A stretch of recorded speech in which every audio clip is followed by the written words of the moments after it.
মা হুয়ার রূহ, মুহাম্মদ আমাদেরকে বলে শোনাও রূহ কারে বলে, কেমন করে আসে, কেমন করে যায়, এ ব্যাপারে কি জানো বলো। 2 নাম্বার প্রশ্ন, মানহুম আসহাবুল কাহাফ, আসহাবে কাহাফ সম্পর্কে কি জানো। 3 নাম্বার প্রশ্ন, মান হুয়া যুলকারনাইন, যুলকারনাইন বাদশা সম্পর্কে কি জানো। আল্লাহর হাবিব সাল্লাল্লাহু আলাইহি ওয়াসাল্লাম বললেন গাদান উজিবুকুম, আগামীকাল বলে দেব। কি বললেন? সবাই বলেন উত্তরে কি বললেন? আগামীকাল বলে দেব। তো আগামীকাল সবাই এসে হাজির। বলো, 3টা প্রশ্ন রেখেছিলাম গতকাল, উত্তর বলো। আল্লাহর হাবিব সাল্লাল্লাহু আলাইহি ওয়াসাল্লাম বলতে পারলেন না, কারণ ওহী আসেনি। তিনি ছিলেন ওহী নির্ভর, ডিপেন্ডেন্ট অন ওয়াহি, dependent on revelation, guided by the ওয়াহি। তিনি এর পরের দিনে বললেন গাদান উজিবুকুম, আগামীকাল বলবো। এর পরের দিনে এরা এসে হাজির, উত্তর নাই। আল্লাহর হাবিব সাল্লাল্লাহু আলাইহি ওয়াসাল্লাম আবারও বললেন গাদান উজিবুকুম, আগামীকাল বলবো। এর পরের দিনে এরা এসে হাজির। এরকম 1 দিন 2 দিন 3 দিন নয়, টানা 15 দিন আল্লাহর হাবিব সাল্লাল্লাহু আলাইহি ওয়াসাল্লামের প্রশ্নগুলোর উত্তর করতে পারেন নাই। আল্লাহর হাবিব সাল্লাল্লাহু আলাইহি সাল্লামের নবুয়তি জিন্দেগিতে এত বিব্রতকর পরিস্থিতিতে তিনি কখনো পড়েন নাই। ইহুদিরা প্রতিদিন এসে হট্টগোল করে আর মক্কায় রটনা ছড়ায়, দেখো এই লোকটা যদি সত্যি নবী হতো তাহলে তো উত্তর করতে পারতো, ঠিক কি না? যেহেতু উত্তর করতে পারে না, আসলে সে আসল নবী নয়, সে ভণ্ড নবী, মিথ্যা নবী। পড়েন না আউযুবিল্লাহ।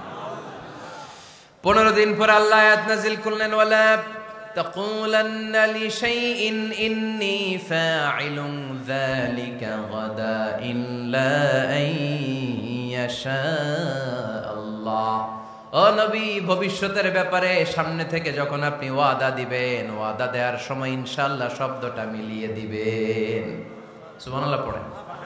আল্লাহর হাবিব সাল্লাল্লাহু আলাইহি সাল্লামকে শিখানোর মধ্য দিয়ে গোটা উম্মাহকে আল্লাহ শিখাই দিলেন যে ভবিষ্যতের কমিটমেন্ট যখন দিব, প্রমিস যখন দিব, প্রমিস দেওয়ার সময় কি বলবো? কি বলবো? আল্লাহর হাবিব সাল্লাল্লাহু আলাইহি সাল্লাম ইনশাআল্লাহ বলতে ভুলে গিয়েছিলেন। এজন্য 15 দিন টানা 15 দিন ওহী আসে নাই।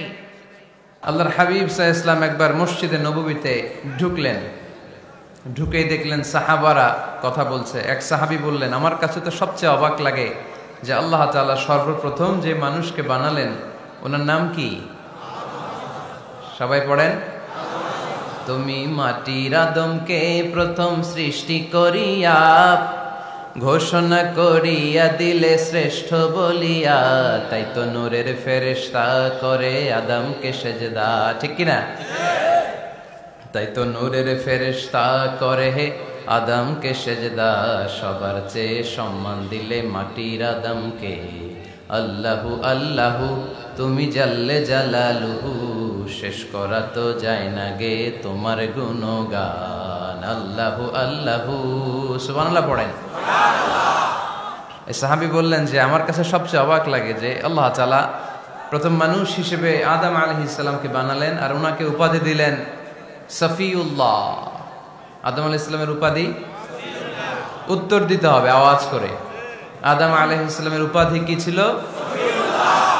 আল্লাহর হাবিব সাল্লাল্লাহু আলাইহি ওয়াসাল্লাম দূরে দাঁড়িয়ে শুনছেন সাহাবাদের কনভারসেশন। আরেক সাহাবা বললেন, আরে আমার কাছে তো এর চেয়ে বেশি অবাক লাগে যে তিনি মুসা আলাইহিস সালামকে বানিয়েছেন নাজিউল্লাহ। নাজিউল্লাহ, যে আল্লাহর সাথে না যা ইউনাজি মুনাজাত করে, গোপনে কথা বলে, কালিমুল্লাহ।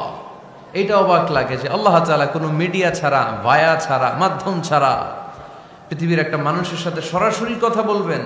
আমার কাছে তো ওনার মর্যাদাটা সবচেয়ে বড় মর্যাদা মনে হয়, উনি নাজিউল্লাহ। আরেক সাহাবা বললেন, আমার কাছে তো এর চেয়ে বেশি অবাক লাগে সাইয়েদনা ইব্রাহিম আলাইহিস সালামের ব্যাপারটা, কারণ ওনাকে আল্লাহ তাআলা বানিয়েছেন খলিলুল্লাহ। তাহলে একজনকে পাওয়া গেল সফিউল্লাহ, আরেক নবীকে পাওয়া গেল কালিমুল্লাহ বা নাজিউল্লাহ, আরেক নবীকে পাওয়া গেল খলিলুল্লাহ।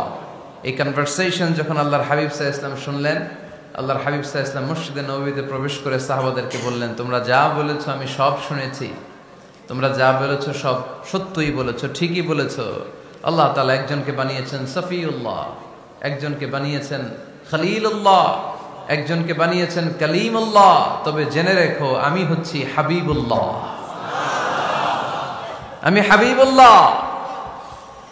The higher status, the highest peak of the status, সবচেয়ে উঁচু স্ট্যাটাস হচ্ছে আমার। খলিলুল্লাহ মানে আল্লাহর বন্ধু, হাবিবুল্লাহ মানে হচ্ছে আল্লাহর বন্ধু, কিন্তু খলিলুল্লাহ এমন বন্ধু যেই বন্ধু আল্লাহকে খুশি করার জন্য কাজ করে। আর হাবিবুল্লাহ হচ্ছে আল্লাহর এমন বন্ধু যেই বন্ধুকে খুশি রাখার জন্য আল্লাহ নিজেই কাজ করে। আল্লাহর হাবিব সাল্লাল্লাহু আলাইহি ওয়াসাল্লাম ছিলেন হাবিবুল্লাহ। চিল্লায় বলেন তিনি কি ছিলেন? হাবিবুল্লাহ। এত মর্যাদা, এত সম্মান, এত স্ট্যাটাস গোটা বিশ্বের দ্বিতীয় কারো আছে? আল্লাহর হাবিব সাল্লাল্লাহু আলাইহি ওয়াসাল্লামের নুরানি চেহারার মতো চেহারা পৃথিবীর অন্য কারো আছে? কোন দিক দিয়ে আল্লাহর হাবিবের সাথে কোনো মানুষের কোনো ধরনের কম্প্যারিজন, তুলনা চলতে পারে না। Whether it's the fitness, whether it's the skin colour, whether it's the sound, whether it's the status, he is out of any kind of comparison. তিনি সব ধরনের তুলনার ঊর্ধ্বে। As a father, as a teacher, as a commander, as a lawgiver, as a lawmaker, as a reformer of the society, Muhammad is the superman of the world. সুবহানাল্লাহ পড়তে পারলেন না? স্বামী হিসেবে, বাবা হিসেবে, নেতা হিসেবে, সমাজ সংস্কারক হিসেবে, নবী হিসেবে আল্লাহ রাসূল সাল্লাল্লাহু আলাইহি ওয়াসাল্লাম হচ্ছেন এই পৃথিবীর একজন সুপারম্যান। আল্লাহু আকবার। যার উপর একবার দুরূদ পড়লে 10টি রহমত নাজিল করে কে? 10টি গুনাহ মাফ করে কে? যিনি দুরূদ পড়ল তার স্ট্যাটাসকে 10 গুণ বাড়িয়ে দেয় কে? ওই হাবিব সাল্লাল্লাহু আলাইহি ওয়াসাল্লামের উম্মত হতে পেরে আমরা খুশি না বেজা? আমরা আল্লাহর রাসূল সাল্লাল্লাহু আলাইহি ওয়াসাল্লামকে আজকে জানার চেষ্টা করব কোরআনের আলোকে। ইনশাআল্লাহ পড়েন। আল্লাহর হাবিব সাল্লাল্লাহু আলাইহি ওয়াসাল্লাম এতটাই মর্যাদার অধিকারী, ওনার স্ট্যাটাস এত হাই, উনি যদি ওনার মুখ দিয়ে কখনো বলেছেন ইয়েস, ওটা শরীয়তেও ইয়েস। উনি যদি মুখ ফসকে কখনো বলেছেন নো, মানে না, এটা শরীয়তেও না। তার মানে উনি হ্যাঁ বললে এটা হালাল হয়ে যায়, উনি না বললে এটা হারাম হয়ে যায়। উনি আঙ্গুল তুললে চাঁদ ভেঙে 2 ভাগ হয়ে যায়। উনি জমিন থেকে পা উপরে উঠালে আল্লাহর আরশের দিকে মেরাজে চলে যায়। উনি এমন নবী, উনারে বাদ দিলে ইসলাম থাকে না, থাকে? উনি এমন রাসূল, উনারে বাদ দিলে কোরআন বোঝা যায় না, কারণ কোরআন ওনার উপর নাজিল করেছে কে? আল্লাহ। উনি এমন হাবিব যাকে বাদ দিলে হাদিস বোঝা যায় না, কারণ এই হাদিস হচ্ছে এই প্রিয় নবীর মুখনিসৃত বাণী, ঠিক কি না? উনি এমন রাসূল যাকে বাদ দিলে সালাত বোঝা যায় না, কারণ সালাত কেমন করে পড়তে হয়, আদায় করতে হয় বিশ্বনবী হাতে কলমে শিক্ষা দিয়েছেন, ঠিক কি না? এক সাহাবী সালাত পড়ছিলেন, সালাত পড়ে আল্লাহর হাবিব সাল্লাল্লাহু আলাইহি ওয়াসাল্লামের কাছে আসলেন। আল্লাহ রাসূল বললেন সাল্লি ফা ইন্নাকা লাম তুসাল্লি, রিপিট ইউর সালাহ because you didn't offer your সালাহ ইন এ কারেক্ট ওয়ে। আবার নামাজ পড়া হয় নাই। সাহাবী যে আবার পড়লেন, আবার আসলেন, আল্লাহর হাবিব বললেন আবার পড়ো, হয় নাই। সাহাবী পরে আসলেন, আল্লাহর হাবিব বললেন সাল্লি ফা ইন্নাকা লাম তুসাল্লি, আবার নামাজ পড়া হয় নাই। এবার সাহাবী এসে কেঁদে দিলেন, এসে বললেন ইয়া রাসূলুল্লাহ, এর চেয়ে ভালো তো আমি পড়তে পারি না। আল্লাহর হাবিব জড়িয়ে ধরলেন আর বললেন আসো শিখিয়ে দেই কেমন করে সালাত পড়বে। সালাতে কোনো তাড়াহুড়ো করবে না। রুকুতে যখন যাবে তোমার পিঠটা হবে স্ট্রেইট ফরওয়ার্ড, স্ট্রেইট ফরওয়ার্ড। রুকু থেকে সোজা হয়ে দাঁড়াবে, 2 সেজদার মাঝখানে সোজা হয়ে বসবে। সেজদায় যখন যাবে রিল্যাক্স করবে। সালাতে কি করতে হয়? রিল্যাক্স। আমার সাথে সাথে সবাই আওয়াজ করে পড়েন রিল্যাক্স। সালাতে রিল্যাক্স করবেন, আপনি তাড়াহুড়ো করতে পারবেন না। আল্লাহর হাবিব সাল্লাল্লাহু আলাইহি ওয়াসাল্লাম শিখালেন কিভাবে সালাত পড়তে হয়। তার মানে এই নবীরে বাদ দিলে সালাত বোঝা যায় না, এই নবীকে বাদ দিলে সিয়াম বোঝা যায় না। সিয়াম কেমন করে পালন করতে হয় এই নবী শিখিয়েছেন।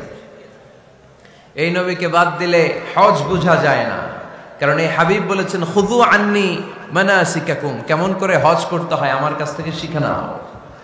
এ নবী এমন নবী, এ নবীরে বাদ দিলে জান্নাতে যাওয়া যায় না, ঠিক কি না? এজন্য এই হাবিবরে বাদ দেয়া যাবে? আল্লাহর হাবিবের চাইতে শ্রেষ্ঠ কাউরে পাওয়া যাবে? আমার নবীর চাইতে বিশ্বস্ত কেউ আছে? সে কোন বন্ধু বলো বেশি বিশ্বস্ত, সে কোন বন্ধু বলো বড় বিশ্বস্ত, কার কাছে মন খুলে দেয়া যায়, কার কাছে প্রাণ খুলে দেয়া যায়, হওয়া যায় অতি আশ্বস্ত। তার নাম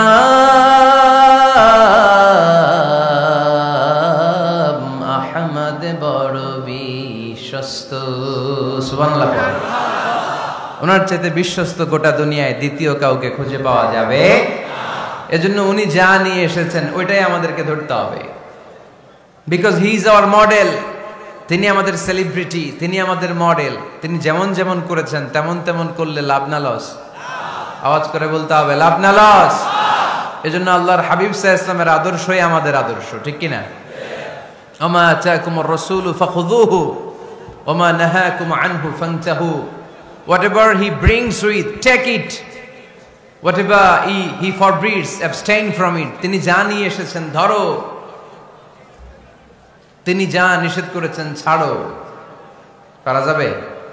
আমি প্রশ্ন করি, উত্তর দেন। তিনি যা নিয়ে এসেছেন ধরো। আওয়াজ করে বলবেন, তিনি যা নিয়ে এসেছেন, তিনি যা নিষেধ করেছেন এতেই কল্যাণ, দুনিয়াতেও কল্যাণ, আখিরাতেও কল্যাণ, ঠিক কি না? যা নিয়ে এসেছেন এতে বারাকাত, যা নিয়ে এসেছেন এতে কল্যাণ, যা নিয়ে এসেছেন এতে রাহমা। যেটাই নিষেধ করেছেন ওটার মধ্যে গজব, ঠিক কি না? যেটাই নিষেধ করেছেন ওটার মধ্যে ক্ষতি, যা তিনি বারণ করেছেন ওইটাতে লস। আমরা লসের খাতায় নাম তুলতে চাই না। এজন্য আল্লাহর হাবিব সাল্লাল্লাহু আলাইহি ওয়াসাল্লাম যা নিয়ে এসেছেন আমরা সেটাই ধরবো, যা থেকে তিনি বারণ করেছেন ওটা ছাড়বো। আমাদের মডেল হচ্ছে নবীরা, ঠিক কি না? নায়ক নায়িকা, গায়ক গায়িকা, ক্রিকেটার, বিজনেস ম্যাগনেট, এরা আমাদের মডেল নয়।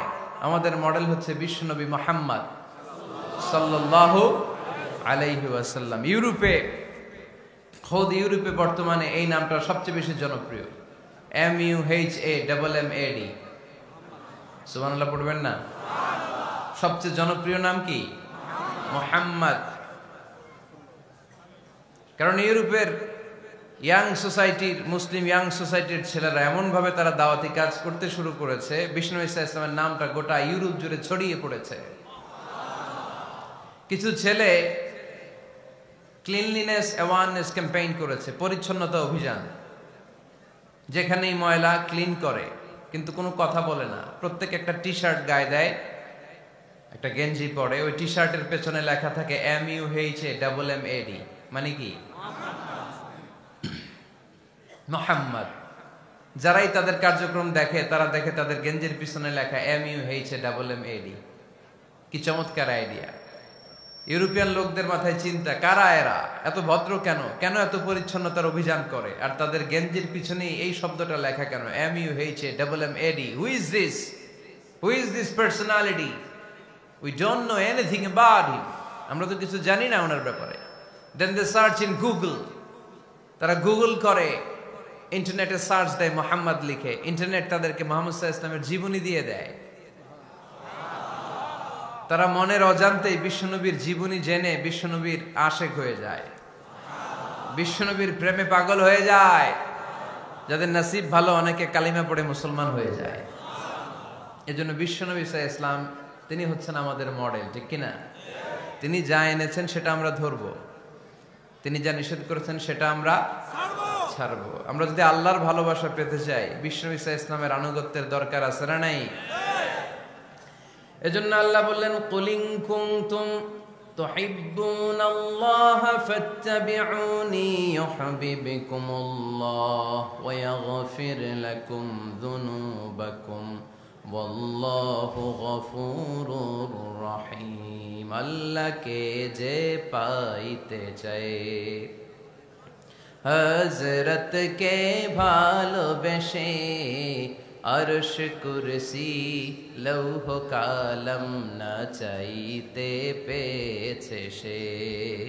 রসুল নামের রশি ধরে যেতে হবে আল্লাহর ঘরে। নদী তরঙ্গে যে পড়েছে ভাই দরিয়াতে সে আপনি মেশে।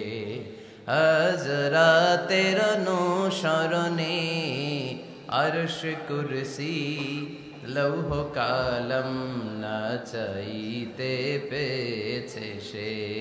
সুবহানাল্লাহ পড়ে। এজন্য আল্লাহর হাবিব সাল্লাল্লাহু আলাইহি ওয়াসাল্লামের ভালোবাসা আমাদের অন্তরে থাকার দরকার আছে না নাই? আনুগত্যের দরকার আছে না নাই? তাহলেই আল্লাহর ভালোবাসা পাওয়া যাবে, ঠিক কি না?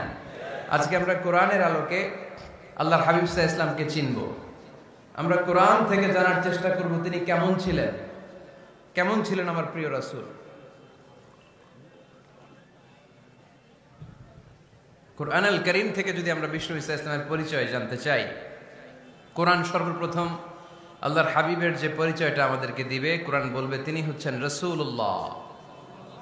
আমাদের প্রিয় নবীর সবচেয়ে বড় টাইটেলের নাম কি?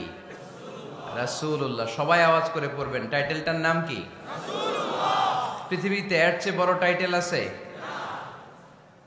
এমপি বলেন, মন্ত্রী বলেন, যাই বলেন না কেন, ধনকুবের বলেন, রাসূলুল্লাহর উপরে কোনো টাইটেল নাই, ঠিক কিনা? কেউ চাইলেই রাসূলুল্লাহ হতে পারে না, হতে পারে? আমরা সবাই মিলে যদি একজনের ভোট দেই, উনি তো রাসূল হয়ে যাবে, তাই না? হবে না?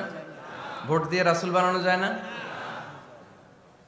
আমাদের মানব জাতির সাথে যদি জিন জাতি একাত্মতা পোষণ করে, মানব জাতি আর জিন জাতিও যদি ভোট দেয়, তাহলে তো রাসূল হবে। ফেরেশতারা যদি বলে আমরাও আছি সাথে, তাইলেও রাসূল বানানো যাবে না। তার মানে রাসূল ইলেকশনে হয় না, রাসূল হয় সিলেকশনে। আর সিলেক্ট করেন কে? আল্লাহ। আল্লাহু ইয়ালামু হাইসু আ'লামু হাইসু ইয়াজআলু রিসালাতাহ। আল্লাহই ভালো জানেন তিনি কাকে রাসূল বানাবেন। এজন্য চাইলেই রাসূল হওয়া যায় না, ভোট দিয়ে রাসূল বানানো যায় না। রাসূল সিলেক্ট করেন একজন, চিল্লায় বলেন তিনি কে? আল্লাহ। এজন্য কালামুল্লাহ মাজিদে বিশ্বনবীর সর্বপ্রথম যে পরিচয়টা পাওয়া যায়, কোরআন আমাদের সামনে আমাদের নবীর পরিচয় করিয়ে দিচ্ছেন, মুহাম্মাদুর রাসূলুল্লাহ ওয়াল্লাযীনা মাআহু আশিদ্দাউ আলাল কুফফারি রুহামাউ বাইনাহুম। কোরআন সর্বপ্রথম বিশ্বনবীর পরিচয় আমাদের সামনে তুলে ধরলেন আর বলল, কোরআন আমাদেরকে জানিয়ে দিল আমাদের প্রিয় নবীর প্রথম টাইটেল হলো তিনি হলেন রাসূলুল্লাহ সাল্লাল্লাহু আলাইহি ওয়াসাল্লাম। তাহলে আল্লাহর হাবিব সাল্লাল্লাহু আলাইহি ওয়াসাল্লামের প্রথম পরিচয় রাসূলুল্লাহ। আওয়াজ করে বলেন তো প্রথম পরিচয় কি? রাসূলুল্লাহ।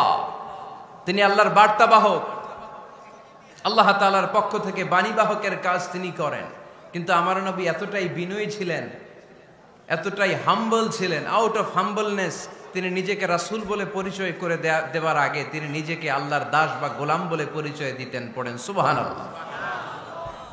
বিনয়ের কারণে তিনি বলতেন, ইন্নী আব্দুল্লাহি ওয়া রাসূলুহু, নিশ্চয় আমি আল্লাহর দাস, নিশ্চয় আমি আল্লাহর গোলাম, তারপর আমি আল্লাহর রাসূল।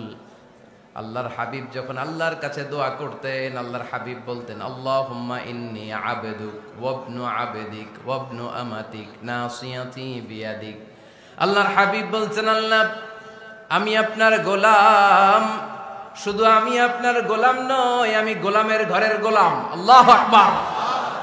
আমার বাবা আব্দুল্লাহ আপনার গোলাম, আমার দাদা আব্দুল মুত্তালিব আপনার গোলাম, আমার দাদার বাবা তিনিও আপনার গোলাম, আমার মা হলো আপনার বান্দি। সুবহানাল্লাহ পড়েন। তাহলে তিনি রাসূল হওয়ার পরেও তিনি নিজেকে গোলাম বলে পরিচয় দিতেন, দাস বলে পরিচয় দিতেন। আমরাও যখন সালাতে তাশাহুদে পড়ি, আশহাদু আল্লা ইলাহা ইল্লাল্লাহ ওয়া আশহাদু আন্না মুহাম্মাদান আবদুহু ওয়া রাসূলুহু, তিনি আল্লাহর আবদ, তিনি আল্লাহর দাস, তারপরে তিনি আল্লাহর রাসূল। বিনয়ের কারণে আল্লাহর হাবিব সাল্লাল্লাহু আলাইহি ওয়াসাল্লাম পরে রাসূল হিসেবে পরিচয়টা পেশ করতেন। আগে বলতেন আমি আল্লাহর গোলাম, আমি আল্লাহর। তিনি দোয়া করতেন, আল্লাহ আমি আপনার গোলাম, গোলামের ঘরের গোলাম, বান্দির ঘরের গোলাম। আল্লাহ আমার মাথার চুলের ঝুঁটি আপনার হাতের মুঠোয়, আপনি যেদিকে টান দিবেন আমি ওদিকে যেতে বাধ্য। আপনি ডানে টানলে আমি ডানে যাই, আপনি বায়ে টানলে আমি বায়ে যাই, যেখানে নেবেন আমি ওখানেই যেতে বাধ্য, ঠিক কি না? আউট অফ হাম্বলনেস, বিনয়ের কারণে। কি বিনয়ী ছিলেন বিষ্ণু ঈসা ইসলাম। তিনি আল্লাহর রাসূল, তারপরেও তিনি পরিচয় দিতেন, আল্লাহ আমি আপনার গোলাম। আওয়াজ করে পড়েন সুবহানাল্লাহ। তাহলে প্রথম যে পরিচয় কোরআন আমাদেরকে দিল সেটা হচ্ছে আমাদের প্রিয় নবী ছিলেন রাসূলুল্লাহ। আওয়াজ করে বলেন পরিচয়টা কি? এর চেয়ে বড় পরিচয় হতে পারে? হতে পারে? দ্বিতীয় পর্যায়ে কোরআন আমাদেরকে জানাচ্ছে যে তিনি শুধু রাসূলুল্লাহই নয়, তিনি শুধু আল্লাহর রাসূলই নন, তিনি হচ্ছেন শেষ রাসূল, তিনি হচ্ছেন শেষ নবী, তিনি খাতামুন নবিয়্যিন। ওনার পরে আর কোন নবী আসবে? চিল্লায় বলেন। এই হায়দারগঞ্জের একজন যদি ঘোষণা দেয় আমি নবী, কি করবেন? ওই একজন কয় মায়ের কারে কয়, হ্যাঁ কি করবেন আপনারা? কি করবা? মায়ের আইজো মায়ের কাইলো মায়ের, মায়ের উপরে ওষুধ নাই, ঠিক কিনা? আল্লাহর হাবিব সাল্লাল্লাহু আলাইহি ওয়াসাল্লাম তিনি ছিলেন শেষ রাসূল। সাইয়েদনা আদম আলাইহিস সালাম থেকে শুরু করে ঈসা আলাইহিস সালাম পর্যন্ত এই যে নবী আসার যে চেইন, এই ধারাবাহিকতা, বিশ্বনবীকে এই দুনিয়াতে পাঠিয়ে ওই চেইনকে আল্লাহ পরিপূর্ণ করে দিলেন। চিল্লায়ে পড়েন আল্লাহু আকবার। এজন্য কোরআন আমাদেরকে বলে মা কানা মুহাম্মাদুন আবা আহাদিম মির রিজালিকুম ওয়ালাকিন রাসূলুল্লাহি ওয়া খাতামান নাবিয়্যিন। মুহাম্মদ তোমাদের কোন ছেলেদের পিতা নয়, পুরুষের পিতা নন, তিনি হলেন আল্লাহর রাসূল, তিনি হলেন শেষ নবী, তারপরে কোন নবী হবে না, ঠিক কি না? এজন্য আল্লাহর হাবিব বলতেন লা নবিয়্যা বা'দি, আমার পরে কোনো নবী নাই, ওয়ালা রাসূলা, আমার পরে কোনো রাসূলও নাই। তবে লাউ কানা বা'দি নবিয়্যুন লাকানা উমর, তবে আমার পরে যদি নবী হওয়ার যোগ্যতা কারো মধ্যে থাকে, আমার কলিজার টুকরা সাহাবা ওমরের সেই যোগ্যতা আছে। প্রভু তুমি বলেছ রাসূল দেবে না, বলনি দেবে না ওমর, বলনি দেবে না হামজা তারি, খালিদ বিজয় সমর। প্রভু তুমি বলেছ রাসূল দেবে না, বলনি দেবে না ওমর, বলনি দেবে না হামজা তারি, খালিদ বিজয় সমর। প্রভু তুমি বলেছ রাসূল দেবে না, ঠিক কি না? আল্লাহর হাবিব বললেন আমার পরে কোনো নবী নাই, আমার পরে কোনো রাসূল নাই, তবে আমার পরে যদি নবী হওয়ার যোগ্যতা কারো থাকে, ওমরের সেই যোগ্যতা আছে। সুবহানাল্লাহ পড়েন। আল্লাহর হাবিব সাল্লাল্লাহু আলাইহি ওয়াসাল্লামের জামানায় এক লোক নবুয়তি দাবি করেছিল, ওর নাম ছিল মুসাইলামা। নাম কি ছিল? নাম শুনছেন না আপনারা? এসে নবুয়তির দাবি করে বলে ইয়া মুহাম্মদ আন-নবুওয়াতু নিসফুন লাকা ওয়া নিসফুন লি, নবুয়ত তোমার অর্ধেক আমার অর্ধেক, আমার অর্ধেকটা আমারে বুঝায় দাও। নাউজুবিল্লাহ পড়বেন না? আল্লাহর হাবিব বললেন কি নাম তোর? এই বেয়াদবটা বলল আমার নাম মুসাইলামা। আল্লাহর হাবিব বললেন আজ থেকে তুই শুধু মুসাইলামা নয়, আজ থেকে তুই মুসাইলামাতুল কাযযাব, মিথ্যাবাদী ভণ্ড মুসাইলামা, ঠিক কি না? এই বেয়াদবটা বিশ্বনবীকে কপি করত। আমার নবী যেমন যেমন করতেন ও তেমন তেমন করত। আল্লাহর হাবিব সাল্লাল্লাহু আলাইহি ওয়াসাল্লাম মদিনার নবজাতক শিশুদের মাথায় হাত বুলিয়ে দিলে বাচ্চাদের মাথার চুল বড় হয়ে যেত। এই বেয়াদবটাও কপি করে অনুকরণ করে তার এলাকায় নবজাতক বাচ্চাদের মাথায় হাত বুলিয়ে দিত, কিন্তু চুল বড় হওয়া তো দূরের কথা, যেই বাচ্চার মাথার তালুর মধ্যে এই বেয়াদবের হাত লাগছে ওই বাচ্চাগুলোর মাথা আজীবন ছিল টাক মাথা, কোনো চুলই গজায় নাই। আল্লাহর হাবিব সাল্লাল্লাহু আলাইহি ওয়াসাল্লাম লোনা পানির কুয়ার ভেতরে কুলি করে ফেলে দিলে ওই কুয়ার পানি মিঠা পানির কুয়ায় পরিণত হয়ে যেত। আর এই বেয়াদব মিঠা পানির কুয়ার মধ্যে কুলি ফেললে ওটা লোনা পানির কুয়া হয়ে যেত। আল্লাহর হাবিব সাল্লাল্লাহু আলাইহি ওয়াসাল্লাম দোয়া পড়ে গাছের মধ্যে ফু দিলে গাছের ফলনে বাম্পার ফলন হতো, আর এই বেয়াদব কোন গাছের মধ্যে ধরলে মুহূর্তের মধ্যে ওই গাছ মরে যেত। তার মানে নবীর সাথে বেয়াদবি করেছে, ঠিক কিনা? আল্লাহর হাবিব সাল্লাল্লাহু আলাইহি ওয়াসাল্লামের পরে আর কোন নবী আছে? মির্জা গোলাম আহমদ কাদিয়ানী নাম শুনছেন? শোনেন নাই? কে কে হাত তোলেন তো। সবাই শুনছেন? এই বেয়াদবটাও কাদিয়ান এলাকার লোক, সেও নবুয়তির দাবি করেছিল, কিন্তু তার পরিণাম ভালো হয় নাই, ঠিক কিনা? নবীরা পবিত্র, নবীরা যেই জায়গাটায় মারা যায় ওই জায়গাটাও পবিত্র, কিন্তু এই বেয়াদবটা মারা গেছে টয়লেটের ভেতরে, টয়লেটের টাঙ্কি ভেঙে পায়খানার গোডাউনের ভেতরে পড়ছে। পায়খানা খাইতে খাইতে পেটটা হয়ে গেছে এত বড়, মেথর এনে শিকল দিয়ে বেঁধে টেনে হিচড়ে একে উপরে ওঠানো লাগছে। এগুলো প্রমাণ করে আল্লাহর হাবিব সাল্লাল্লাহু আলাইহি ইসলামের পরে কেউ যদি নবুয়তির দাবি করে তার পরিণাম ভালো হয় না। চিল্লায় বলেন ঠিক কিনা?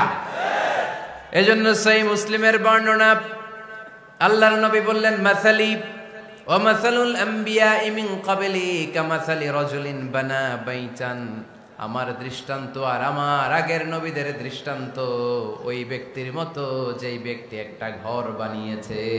কি বানিয়েছে? খেয়াল করে শুনবেন, আল্লাহর হাবিব বললেন আমার দৃষ্টান্ত আর আগের সব নবীদের দৃষ্টান্ত হচ্ছে ওই ব্যক্তির মতো যে ব্যক্তি একটা ঘর বানিয়েছে, যে ঘরটা অনেক সুন্দর করে সে ডিজাইন করেছে। ঘরের ডানে বায়ে উপরে নিচে সামনে পেছনে এত সুন্দর ডিজাইন, নিখুঁত, খুঁত ধরার মতো কোনো জায়গা নাই।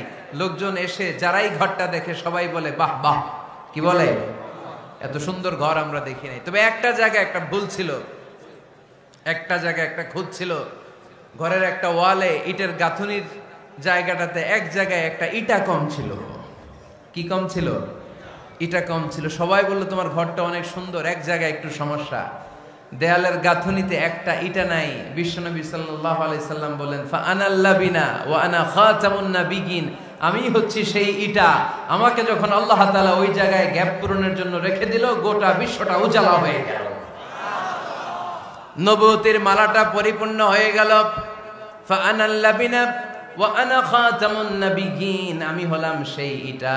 আমাকে যখন আল্লাহ তাআলা দুনিয়ায় পাঠালেন, গোটা দুনিয়াটারে আলোকিত করে দিল কে? এরা হতে হেলে দুলে নুরানি তনু ওকে আসে হায়, সারা দুনিয়ার হেরে মেরে পর্দা খুলে খুলে যায়। সে যে আমার কমলিওয়ালা কমলিওয়ালা, সে যে আমার কমলিওয়ালা কমলিওয়ালা, তার ভাবে বিভোল রাঙ্গা পায়ের তলে, পর্বত জঙ্গল টল মল টলে, খুরমা খেজুর বাদাম জাফরানি ফুল ঝরে ঝরে যায়। সে যে আমার কমলিওয়ালা কমলিওয়ালা। সুবহানাল্লাহ পড়েন। এজন্য আল্লাহর হাবিব বলতেন, আমি শেষ নবী, আমি শেষ রাসূল, আমার পরে কোনো রাসূল নাই, আমি হলাম খাতামুন নাবিয়িন। সুবহানাল্লাহ পড়েন। তাহলে কোরআন সর্বপ্রথম আল্লাহর হাবিবের যে পরিচয়টা দিল সেটা হচ্ছে আল্লাহর হাবিব হচ্ছেন রাসূলুল্লাহ। আওয়াজ করে বলেন তো, তিনি কি ছিলেন? আল্লাহ রাসূল ছিলেন। দ্বিতীয় যে পরিচয়টা কোরআন আমাদেরকে দেয় সেটা হচ্ছে তিনি যেন তেন রাসূল নন, তিনি হচ্ছেন শেষ রাসূল, শেষ নবী, খাতামুন নাবিয়িন। তার মানে আমার নবীর পরে আর কোন নবী পৃথিবীতে আসবে। তিন নাম্বার কোরআন যে পরিচয়টা আল্লাহর হাবিবের আমাদের সামনে তুলে ধরেছে সেটা হচ্ছে তিনি রাসূল ছিলেন, শেষ রাসূল ছিলেন, তবে তিনি মানুষ ছিলেন। তিনি কি ছিলেন? আওয়াজ করে বলেন। আমার নবী কি জিন ছিল? ফেরেশতা ছিল না? কি ছিল? আওয়াজ করে বলেন, কি ছিল? তিনি মানুষ ছিলেন, তবে যেন তেন মানুষ নন, অসাধারণ মানুষ। কেমন মানুষ? তিনি মানব, সাধারণ মানব নন, তিনি মহামানব। অনেকে বলে ইউসুফ আলাইহিস সালাম নবীদের মধ্যে সবচাইতে সুন্দর নবী ছিলেন, বলে না অনেকে? শোনেন নাই আপনারা? এটা ঠিক, উনি অনেক সুন্দর ছিলেন, কিন্তু আমার নবীর চাইতে বেশি সুন্দর। আল্লাহর হাবিব বলতেন, আনা মালিহুন ওয়া আখি ইউসুফু সাবিহুন, মানে আমি হচ্ছি মালিহ, লাবণ্যময় সুন্দর, আর আমার ভাই ইউসুফ হচ্ছে সাদা সুন্দর। একদিকে লাবণ্যময় সুন্দর, আরেকদিকে সাদা সুন্দর, কোনটার দাম বেশি? চিল্লায় বলতে হবে কোনটা? আল্লাহর হাবিব ছিলেন মালিহ। মালিহ শব্দটা এসেছে মিলহন থেকে। মিলহন মানে লবণ, মিলহন মানে কি? লবণ। লবণ থেকে লাবণ্যময়। আল্লাহর হাবিব ছিলেন মালিহ, এত সুন্দর ছিলেন। আম্মা জান আয়েশা যখন শুনলেন ওয়াকাত্তা'না আইদিয়াহুন, মিশরের নারীরা বুর্তুকাল কাটতে যে, লেবু কাটতে যে, কমলা লেবু কাটতে যে সাইয়েদনা ইউসুফ আলাইহিস সালামকে যখন দেখলেন, আল্লাহর নবী ইউসুফ আলাইহিস সালামের চেহারার মাধুর্যতা এত সুন্দর ছিল, এত চমৎকার চেহারার গ্ল্যান্স, এটা দেখে মিশরের নারীরা লেবু কাটতে যে আঙ্গুল কেটে ফেলেছিল। আল্লাহর কোরআন সাক্ষী। সুবহানাল্লাহ পড়ে। এই ঘটনা যখন আম্মা জান আয়েশা রাদিয়াল্লাহু তাআলা আনহা শুনলেন, তিনি বললেন, ও মিশরের নারীরা, তোমরা ইউসুফ নবীর সৌন্দর্য দেখে লেবু কাটতে যে আঙ্গুল কেটেছো, আমার স্বামী বিশ্বনবী মুহাম্মদ সাল্লাল্লাহু আলাইহি ওয়াসাল্লামের চেহারা যদি দেখতা তাহলে লেবু কাটতে যে আঙ্গুল নয় কলিজাটা কেটে টুকরা টুকরা করে দিতা। আবার আম্মা জান আয়েশা বলেন, তোমাদের জন্য একটা সূর্য আছে, আমার জন্য একটা সূর্য আছে, তোমাদের সূর্য আমার সূর্যের মতো নয়, আমার সূর্যটাও তোমাদের সূর্যের মতো নয়। তোমাদের সূর্যটা প্রতিদিন সকালবেলা পূব আকাশে উদিত হয়ে গোটা বিশ্বটারে আলোকিত করে ফেলে, কিন্তু আমার সূর্যটা সকালবেলা উদিত হয় না। সাল্লাল্লাহু আলাইহি ওয়াসাল্লাম তিনি মানুষ ছিলেন, তবে সাধারণ মানুষ নন, অসাধারণ মানুষ। নবী ছিলেন, যেন তেন নবী নন, মহানবী, মানব কিন্তু মহামানব, ঠিক কিনা? এজন্য কোরআন আমাদেরকে জানিয়ে দেয়, কুল ইন্নামা আনা বাশারুম মিসলুকুম ইউহা ইলাইয়া আন্নামা ইলাহুকুম ইলাহু ওয়াহিদ। ও নবী, আপনি বলে দেন, নিশ্চয় আমি তোমাদের মতোই মানুষ, কিন্তু আমার কাছে ওহী আসে, তোমাদের কাছে আসে না, ঠিক কিনা? মানুষ কোন সেন্সে? মানুষ এই সেন্সে তিনি মানুষ যে আমরা দুনিয়াতে মা বাবার মাধ্যমে আসি, তিনিও এসেছেন। আমরা পৃথিবীতে বিয়ে করি, আল্লাহর হাবিবও করেছেন। আমরা বিয়ে করলে সন্তান হয়, আল্লাহর হাবিব সাল্লাল্লাহু আলাইহি ওয়াসাল্লামের 4 কন্যা 2-3 পুত্র সন্তান ছিল। আমরা আমাদের আঘাত পেলে গা ঝরে রক্ত বেরোয়, আল্লাহর হাবিব সাল্লাল্লাহু আলাইহি ওয়াসাল্লামের উহুদের ময়দানে দাঁত ভেঙে রক্ত ঝরেছে, ঠিক কিনা? এই সেন্সে তিনি মানুষ, কিন্তু সাধারণ মানুষ নন, তিনি অসাধারণ মানুষ, অসাধারণ, আনপ্যারালাল, ইউনিক, ফ্যান্টাস্টিক। আল্লাহর হাবিবের সাথে কারো তুলনা চলে না। আল্লাহর হাবিব সাল্লাল্লাহু আলাইহি ওয়াসাল্লাম বলেন, আল্লাহ তাআলা গোটা বিশ্বের সবাইকে তৈরি করে 2 ভাগ করলেন। কয় ভাগ? 1 ভাগ জান্নাতি, 1 ভাগ জাহান্নামী। আমাকে আল্লাহ তাআলা জান্নাতীদের মধ্যে প্রেরণ করলেন। এই জান্নাতীদেরকে আল্লাহ অনেক শহরে বিভাজন করে পৃথিবীতে পাঠালেন, আমাকে আল্লাহ তাআলা মক্কা শহরে পাঠালেন। মক্কা শহরে অনেকগুলো বংশ আছে, সেখান থেকে আল্লাহ তাআলা আমাকে কুরাইশ বংশে পাঠালেন। কুরাইশ বংশে অনেক খানদান আছে, আমাকে আল্লাহ তাআলা হাশমি খানদানে পাঠালেন। হাশমি খানদানে অনেক পরিবার আছে, আমাকে আব্দুল মুত্তালিবের পরিবারে পাঠালেন। আব্দুল মুত্তালিবের পরিবারে অনেক সদস্য আছে, এই সব সদস্য বৃন্দদের মধ্য থেকে আমাকে শ্রেষ্ঠ মানুষ করে তিনি দুনিয়ায় পাঠালেন। আনা খায়রুকুম বাইতা আনা খায়রুকুম নাফসা, আমি ঘরের দিক থেকেও সেরা, আমি মনের দিক থেকেও সেরা, আমি ব্যক্তিত্বের দিক থেকেও সেরা, আমার চাইতে সেরা পৃথিবীতে কেউ নাই। কিন্তু ওয়ালা ফখর, এই কারণে আমি কোনো গর্ব অহংকার করি না। চিল্লায় পড়েন সুবহানাল্লাহ। তার মানে কোরআন আমাদেরকে প্রথমে জানালো তিনি হলেন রাসূলুল্লাহ, আল্লাহর রাসূল, তিনি আল্লাহর নবী, আল্লাহর রাসূল। দ্বিতীয় পর্যায়ে কোরআন আমাদেরকে জানালো তিনি হলেন শেষ রাসূল, শেষ নবী। তৃতীয় পর্যায়ে কোরআন বিশ্বনবীর ব্যাপারে আমাদেরকে ইনফরমেশন দিল, তবে তিনি মানুষ ছিলেন। কি ছিলেন? আকীদা খালেস করে নেন, আল্লাহর হাবিব সাল্লাল্লাহু আলাইহি ওয়াসাল্লাম কি ছিলেন? মানুষ ছিলেন, তবে অসাধারণ মানুষ।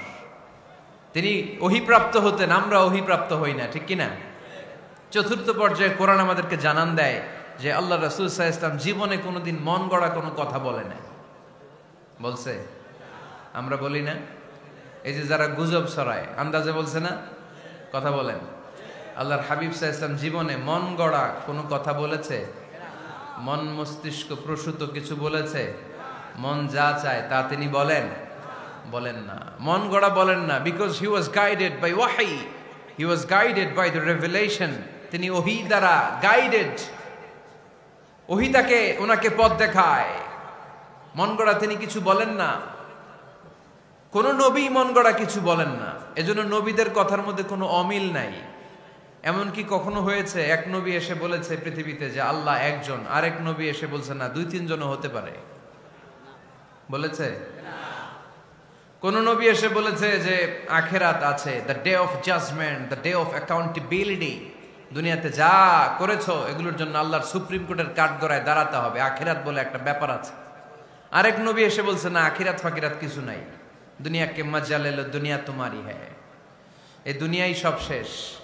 এরকম কি কখনো হয়েছে? না।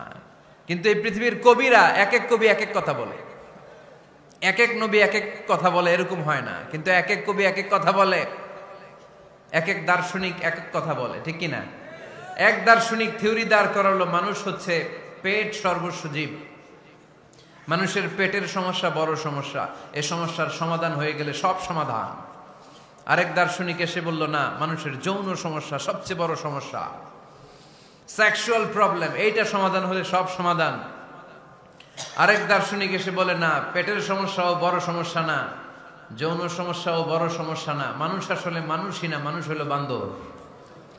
বানর থেকে সময়ের বিবর্তনে, কালের আবর্তনে এগুলো মানুষ হয়েছে, বলছে না? তার মানে এক দার্শনিকের কথার সাথে আরেক দার্শনিকের কথার মিল আছে? আওয়াজ করে বলেন। কিন্তু পৃথিবীর একজন নবীর সাথে আরেকজন নবীর কথার কোনো অমিল খুঁজে পাওয়া যায় না। চিল্লায় বলেন ঠিক কি না? এজন্য আল্লাহ বললেন, আমার নবী মন গড়া কিছু বলে না। ওয়ামা ইয়ানতিকু আনিল হাওয়া ইন হুয়া ইল্লা ওয়াহিয়ুন ইউহা। আমার হাবিব মন গড়া কোনো কথা তোমাদেরকে কখনো শোনায় না, তিনি যা তোমাদেরকে শোনায় ওহী থেকে শোনায়। সুবহানাল্লাহ পড়ে। যা আসে তাই তিনি বলেন, মন গড়া কিছু বলেন না। মক্কার ইহুদিরা আল্লাহ রাসূল সাল্লাল্লাহু আলাইহি ওয়াসাল্লামকে একবার ধরলো, জিজ্ঞেস করলো যে মুহাম্মদ, তিনটা প্রশ্ন তোমাকে করব, যদি উত্তর করতে পারো তাহলে বুঝবো তুমি সত্য নবী। আল্লাহর হাবিব সাল্লাল্লাহু আলাইহি ওয়াসাল্লাম বললেন, তাহলে বলো কি জানতে চাও? তারা জিজ্ঞেস করলো, মা হুয়া রূহ, বলো তো রুহু কারে বলে? রুহু চিনেন আপনারা? রুহু থাকলে আমরা নড়ি চড়ি, অ্যানিমেটেড, প্রাণবন্ত। রুহু যখন উড়াল দেয় লাশ হয়ে পড়ে থাকে, ঠিক কিনা? সব চলে যায়। আমাদের দুই কাঁধের দুই ফেরেশতা থাকে, এরাও উড়াল মারে, ঠিক কিনা? দুই কাঁধে ছিল যে তোমার